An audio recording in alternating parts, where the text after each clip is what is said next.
మీరు నిన్న పెట్టినటువంటి సమావేశాలు ముందుకు వెళ్ళకపోగా అవి వెనక్కి లాగి మరింత ఆంధ్ర రాష్ట్ర ప్రయోజనాలను దెబ్బతీసే విధంగా ఉన్నాయని చెప్పుకోవాల్సినటువంటి పరిస్థితి. ఎందుకంటే పోలవరాన్ని గురించి చెప్పారు.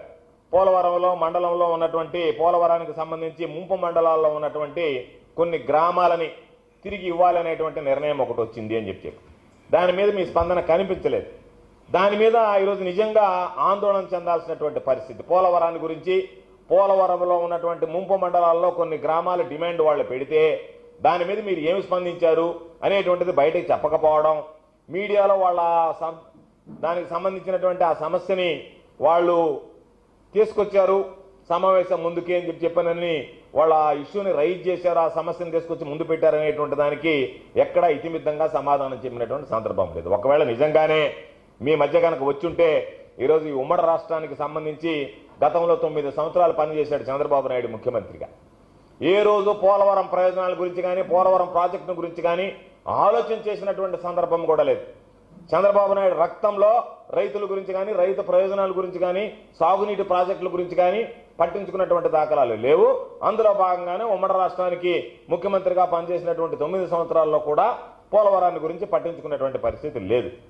మహానేత రాజశేఖర రెడ్డి గారు పోలవరాన్ని మొదలుపెట్టడం, దానిని జీవనాడి అనేటువంటి దాన్ని ఆయన గుర్తించి పోలవరం మొదలుపెట్టిన తర్వాత ఆ తర్వాత కొద్ది రోజులకే మరలా రాష్ట్ర విభజన జరగడం, రాష్ట్ర విభజన జరిగిన తర్వాత 2014 నుంచి దానిని ఎక్కడా కూడా ఈయన ప్యాకేజీలకి కకృతిపడి జాతీయ హోదా ఉన్నటువంటి ఆ ప్రాజెక్టుని అటకెక్కించడం, 2.5 సంవత్సరాలు పట్టించుకోకుండా పోవడం, దాదాపుగా 7 మండలాలని ఈరోజు కేంద్ర ప్రభుత్వం మన రాష్ట్రంలో ఎక్కడా సమస్య ఉండకూడదని చెప్పి విలీనం చేసినటువంటి నేపథ్యంలో ఈ మండలంలో ఉండేటువంటి కొన్ని గ్రామాలని తెలంగాణకి తిరిగి ఇచ్చేటువంటి దిశగా మీరు ఆలోచన చేస్తున్నారు అంటే పోలవరం ప్రాజెక్టుకి విఘాతం కలిగేటువంటి పరిస్థితి ఏర్పడదా?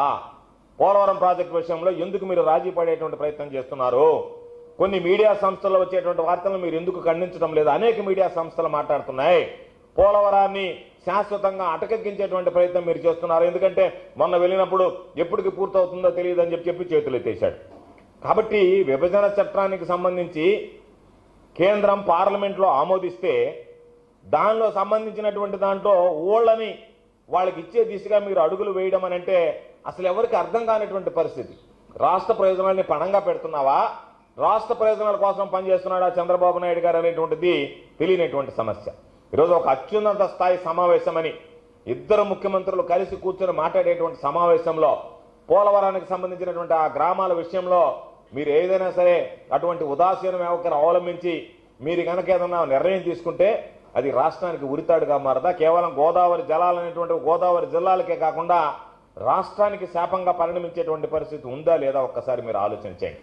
ఇప్పటికే పొరుగు రాష్ట్రాలు ఒడిశా ఛత్తీస్గఢ్లతో సమస్యలు ఉన్నాయి.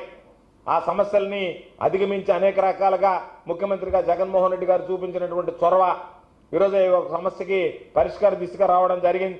ఇతర రాష్ట్రాలకు సంబంధించినటువంటి సిఎస్లతో కమిటీలు ఏర్పాటు చేశారు. దాదాపుగా అవన్నీ కూడా పరిష్కారం తీసుకొచ్చాయి. ఈ లోపల వాటికి ఎక్కడ ఇబ్బంది లేదు, ఒడిశాకు కానీ ఛత్తీస్గఢ్ కానీ ఎక్కడా ఇబ్బంది లేదు, ముప్పు లేదు అని చెప్పి కేంద్ర జల సంఘం కూడా కోర్టులో అఫిడవిట్ దాఖలు చేసింది.